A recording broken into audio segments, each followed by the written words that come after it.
These fish are having a bad day, aren't they? I was out walking in my local nature reserve and discovered that the natural wildlife pond was almost completely bone dry, with just a tiny slither of water left, leaving them exposed to predators, as well as the heat and diminishing water quality. So I wanted to see if I could do something for them. I ventured out into the gloop to see if I could make their shallow pond deeper. But digging it out with my hand wasn't that effective, so I decided to build some tools. Here's my new little box scoop. But even using this, I couldn't make the puddle very deep. Though I was happy to see making a pool a tiny bit deeper did have them swimming straight for it. You may know that I love fish, and I keep some of my own. So I decided on a plan B. I went home to pick up some supplies and to wash off the sludge. I was actually a bit worried when this black sludge wouldn't come off before I remembered that I just picked all these berries. So after I had a soap-free bath, I treated the water with dechlorinator and poured it into the largest rucksack that I had that was lined with a waterproof liner. Then I picked up all my supplies like I was going on a little camping trip and went back. Doo-be-doo-be-doo,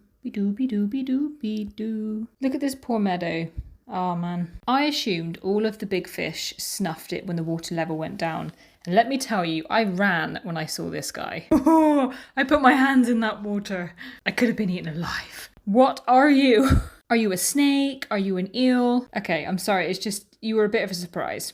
I started by adding some water to the main pool to see if I could just raise the water level a little bit. Before this, the fish were swimming on their side to get to the different pools of water, so I wanted to try and join them up. I also added some water to Mr. Eel's pond, and just that tiny bit of water and they're able to swim freely through all the different ponds. Here's the before picture.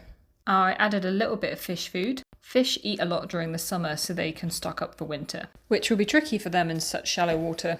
I did find one fish that had been left out in the sun, so I thought I'd see if I could treat him at home. And he played quite the Uno Reverso card on me. Nothing wrong with you, mate. If it doesn't rain, I'll pop back again tomorrow and see if I can take more water. And when it's safe, this guy can go back too.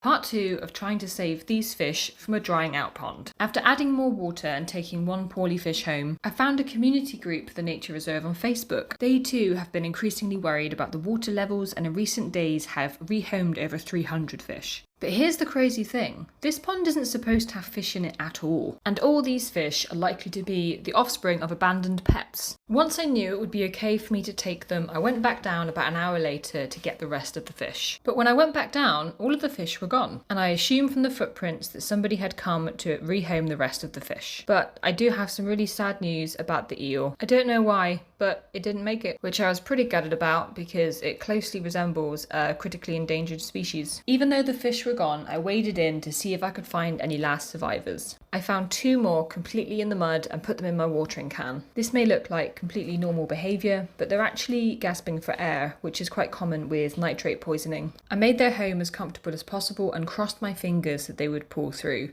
but they too didn't make it through the night. I set out to try and save these fish, but didn't end up saving any, and I can only hope that the water that I put in yesterday gave some of the fish that were rescued a better chance of survival. So all that was left for me to do was to pick up as much of the rubbish as I could and find a bin for it before walking home.